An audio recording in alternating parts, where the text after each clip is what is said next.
any questions? Something not clear over here? If not, what we'll do is, let's have some numerical fun. Let's look at the implementation of so far what we have done, right? So this is your first optimization algorithm that you've learned, which is gradient descent.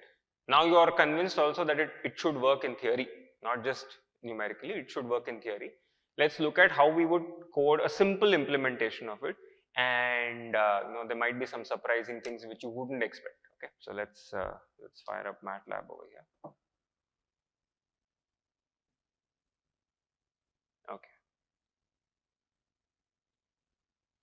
Now, in the same line as the proof that we did for the rate of convergence, I want to construct an artificial example first. That artificial example is going to be the same, half x transpose qx minus b transpose x. But where will I get my q and b from? Let me just generate it randomly. Now, if I am going to generate it randomly, what do I have to be careful of? If I generate a n by n matrix randomly, will it work? It won't work. Why? It need not be positive definite. So I need to do a little bit of tricks to make it positive definite so that I could work with it, right? So this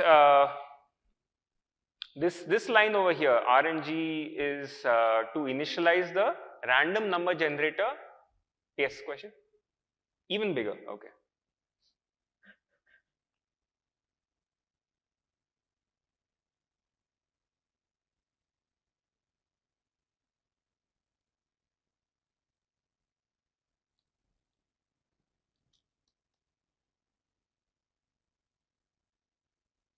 Is it better now? Okay. So line number 2 is essentially telling you to initialize a random number generator with the same seed. Why would I want to do that? So that I can reproduce the results every time I run this code. I should be able to reproduce. If I want to do debugging and analysis, this is very useful because I don't want to every time get a new random matrix, right? Once I have got confidence on how it works, I can knock this line off. Okay, but this is a good way of reproducing your results. Now I want to generate a random symmetric positive definite matrix. So this trick is very simple. If I just take, let's say I'm working in 10 dimensions. So if I do this, rand n comma n is going to give me a random n by n matrix. If I want to make it symmetric, this is all I need to do. Half of b plus b transpose is going to make it symmetric, no problem. Then what I do is, to make it positive definite, what is it that I need to play around with? I have to make sure eigenvalues are positive. So I take my B matrix, and this Eig is basically going to calculate what? Eigenvectors, eigenvalues. Eigenvectors will fall into V, and eigenvalues will fall into D, right? It will make it a diagonal matrix, right? Now, what do I need to change in order to make it positive definite? I need to make sure that this D has positive entries in it. So all I do is I use this rand I function, which is random integers. Give me n random integers give me, okay, and some range is given, okay. What do I do with that? I construct a new matrix A, which has the eigenvectors from before, but I have replaced the eigenvalues to be this random integers, random positive integers, greater than 1, therefore it's always going to be positive.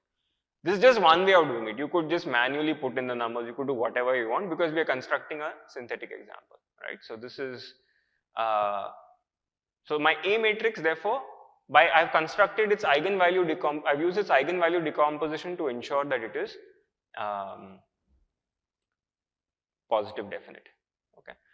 Then what do I have? I needed a random B vector. This is the simplest way, just n random numbers, right?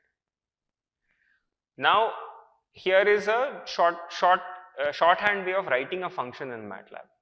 For those of you who is not familiar with this way of writing, just seeing it for the first time. Okay, very good. So let's just look at what is happening. So I'm saying f, okay. At the rate x simply says that what I'm going to define after here is a function of x. Now, x is a variable, right? And after this, whatever follows is the body of the function, right? You could also write this as a standalone m file as a function. It's the same thing. This is the much shorter way of doing it. So whatever follows after this at the rate x is the definition of the function. Could be sin x, cos x. In this case, I have half of x transpose ax minus b transpose x. That's the example that we had looked at, right? So all of this hard work was required to do what?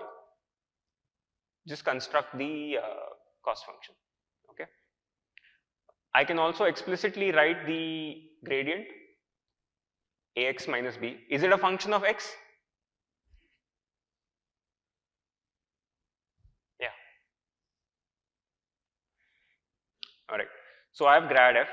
Now I also know the true solution, right? The true solution is simply what? The true solution is the point at which the grad of f goes to 0.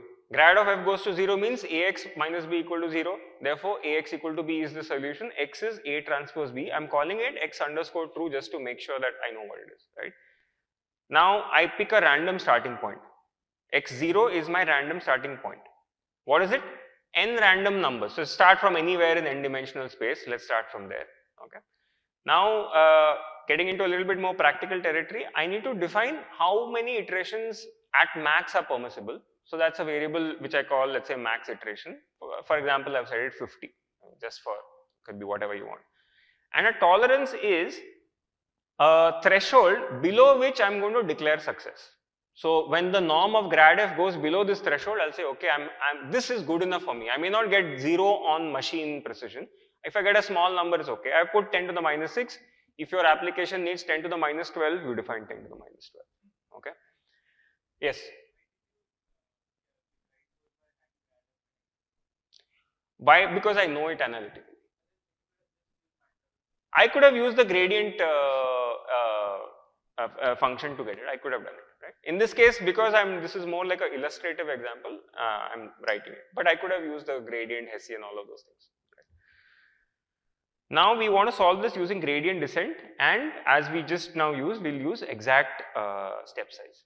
And the expression for that is x is, this is the update equation, which is old x minus alpha times gradient, right? And this expression for alpha is what we just wrote out recently, which you will also work out in the tutorial, okay? So how do I start? I'm going to use x as the variable that is updating, that's my iterate. So I'm initializing it x to x0. This x underscore sd is just a way for me to keep history, that at each point I don't want to forget what I had done. So I'm just keeping a track of it. So I'm initializing it in this way. Similarly, the gradient is being written with this gf, and I'm keeping a log of all the gradient values, so that at the end of the process I can analyze how did the gradients look like. Okay. So k is my iteration counter. Now this is how you would write it, right? You would say that while the norm of the gradient is higher than my threshold and the number of iterations is less than the maximum number of iterations, right? So a usual beginner's mistake would be to omit this line. If I omit this line and if my tolerance threshold is very, very strict, right, the algorithm could take, let us say, much longer than you expect, because it's trying to get it low, but if it's entered a very flat region, it makes very, very small steps, and you think, oh, my computer is hung or something, right? So this max iter is just to prevent it from just taking forever, right? And here is the step length, analytical expression, okay? I update my x, so x new is x old plus step length multiplied by pk. Pk is minus grad f was initialized over here, okay? Then given the given the x new, I can calculate grad f at the new x new, because as we have seen, this is just a function of x, right? Grad f is just a function of x. If you give me x, I'll give you the gradient. So I've calculated the new gradient, and I'm just updating my log variable so that I add the new norm over here, and so on, right? So that's all there is in this. I'm updating my x, I'm updating my gradient, and I'm keeping log. That's all I'm doing over here. And it will quit when it's an AND condition, so it's going to quit accordingly, okay? Either I run out of iterations, right? and I end over here, and I'm going to plot it over here. So let's see. Does it look like something you would expect? So what would you expect? So I'm plotting, for example, the history of norm of grad f, right? What would you expect? So it's going to start from a high value because I started with a random number, and this function is a quadratic function. It's positive definite, so it's a bowl like this. So I know a solution exists, right? So am I going to go? How do you think the trajectory would be? If I ask you what is the history of norm grad f?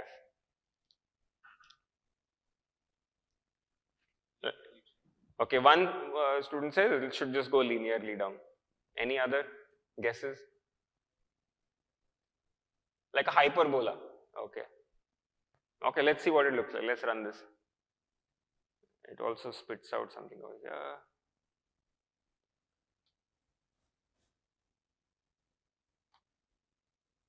This is what the convergence looks like. So I'm plotting log of the norm of grad f instead of norm of grad f. So log scale means something, right? So it's starting with something very high, and within the first 8 iterations, it has covered maximum ground, right? In log scale, it has gone from 5 to minus half. That means you convert it into linear scale, the maximum progress has happened in the first few iterations.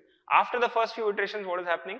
For the remaining 40 iterations, it's covering only about 2 units in log scale, right?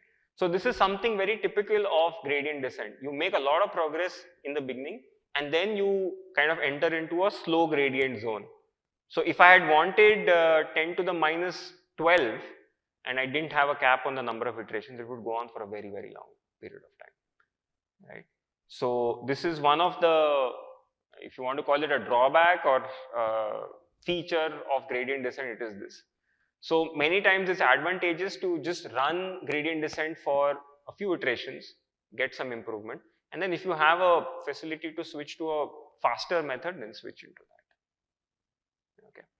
So so here I was just plotting what is the norm of grad f. So notice first iteration we started with a very high value 15, and as we went down, you can see the numbers are kind of just not really progressing. It seems to get stuck near 0.1. Very slow progress. Okay. Yeah.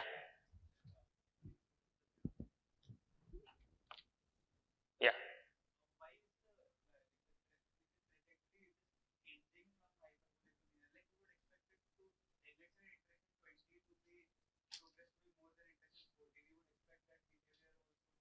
But what is our expectation based on?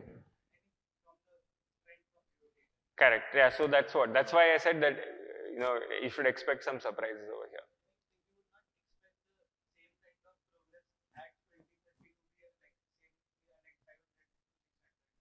Right.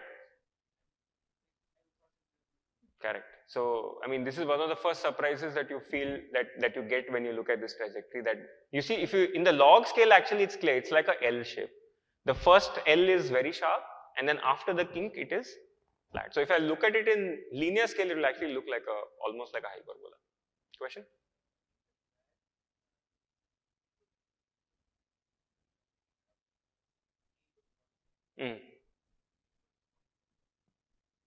Right. So he's saying that why is it wavy right now? Why is it wavy? I don't have a good answer for you right now.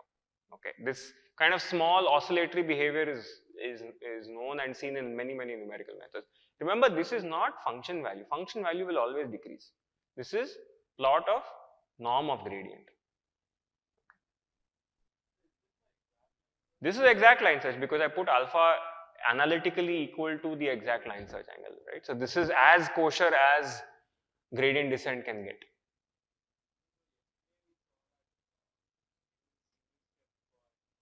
For a circular contour, it was a single step for a circular contour. That would be when all the eigenvalues are the same. So actually we can look at what are the eigenvalues that we have over here, which is sitting here in dp. So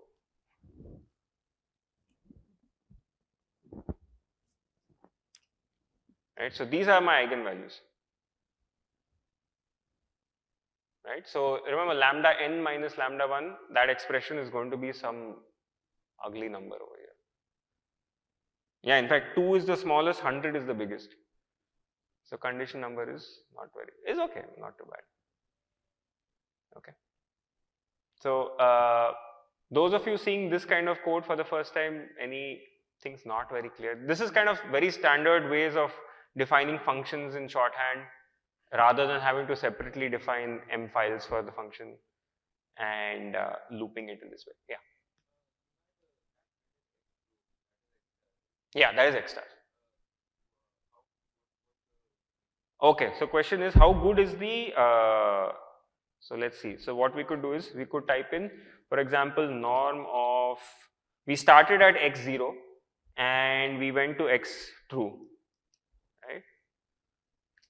So it's 1.48 when I started.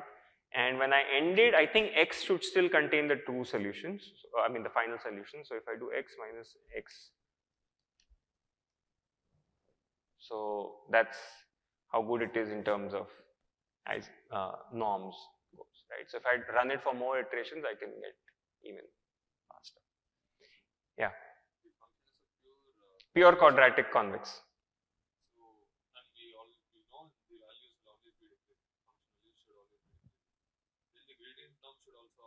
No.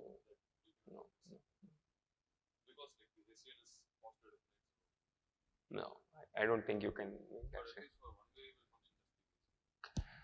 Yeah. So in fact, because it's a pure convex quadratic, you could just do Newton's method. Starting from x0, you will reach the solution in one shot. But anyway, the purpose of this is to illustrate how do you code a real life algorithm. Well, I wouldn't call it real life because I'm writing exact, right? So if you were writing this for a real life problem, what would you change? So alpha, I don't know how to calculate in a real life problem. So what would I replace alpha by? Backtracking line search is one way. I don't know alpha, so I'll do backtracking line search until I get a good enough alpha which satisfies, for example, Wolf conditions. Right. Actually, on a related note, you had asked the question yesterday. When we proved the convergence, we assumed a few things, right? The function is bounded from below. We assumed that alpha obeyed the Wolf conditions. And so there was a good question that there is one relation for sufficient decrease, and the second is a condition for curvature. Why should it be that there is an alpha that satisfies both? It's not clear, I didn't prove it. It turns out that if C1 is less than C2, you can prove it that there is an alpha which satisfies both. Okay, I'll post a proof for that in class, I mean on the class website. Okay, but that's all you need to make sure that an alpha exists that satisfies both the conditions.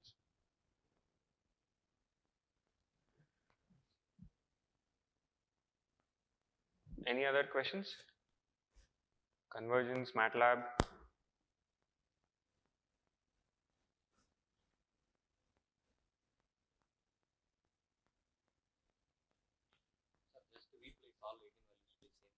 Okay, let's do that. So let's replace. Where did it go? Here.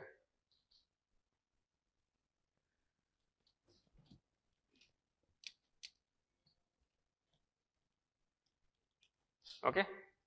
So I'm just putting 1 everywhere. I don't need this subplot. Let's remove this subplot. Let's run it.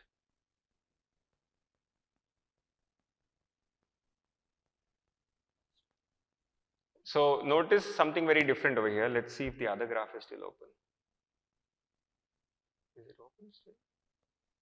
Yeah, okay. So this was the first case and this is the second case. Notice one big difference. What is the x-axis here? In the new graph? Iteration. I mean, still it was iterations earlier, but what is it saying? 1 and 2. That means I started basically in one step I reached. And look at the log scale. I started with something that is not in my hand, right? But where am I ending? Minus 35 in log scale. It's basically error is 0, one shot, right? When the eigenvalues are same, that came to us from the theorem, which is why we should not be surprised. And this is also the power of knowing some theory behind what you're doing. Otherwise, you would never know, right?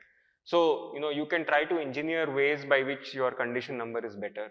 And there are a lot of numerical tricks where before you start working with your problem, you try to do some shaping of the condition number to make it better. And this is the reason why, right? Instead of 50 iterations ending up at log scale -2, I end up in basically 1 iteration or 2 iterations log -35. Yeah.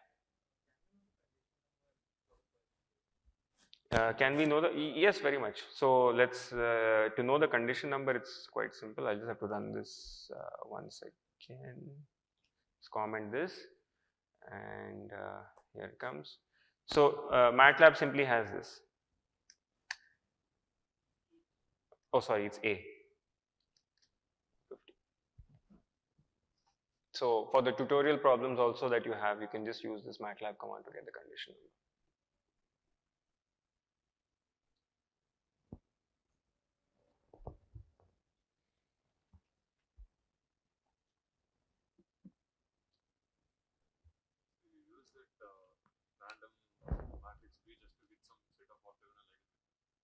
To get some starting point, to get the orthogonal eigenvectors, and then I just change the eigenvalues.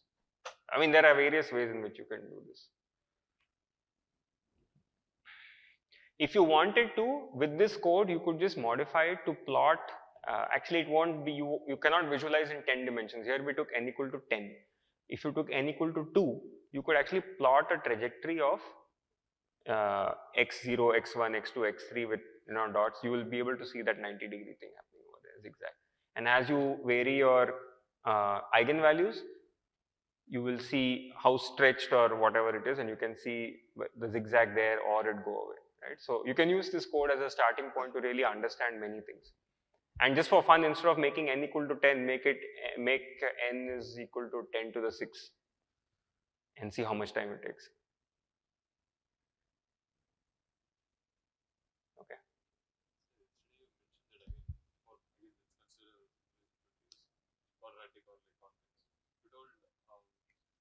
The contours need to be circular so that the solution can be attained in one shot. That's a sufficient condition, but again, is it necessary that, let's say, it reaches at one shot? The contours were circular. If you were doing gradient descent, yes, I think. I don't know how to prove it. For gradient descent, let's say we are at a point, and let's say the line connecting that point and the minima is some line. It happens so that the shape of the contours is so that at whatever starting point you are, the gradient is matching along with the line connecting. Correct. Then in one shot we reach. Correct. So for that, every time you cross a contour, you should be orthogonal to it in some sense. Then you will keep going along that. Correct. Yeah, if you are doing exact line search and your starting negative gradient was pointing straight at the solution, right? You will reach it, which is what happened here when I made all the eigenvalues the same. Yeah, like for circular contours it will happen. Correct. Is that a sufficient condition? Yeah, we'll have to think about it. Like, are there some really funny counter cases where it doesn't happen? It's not very clear immediately what you're saying.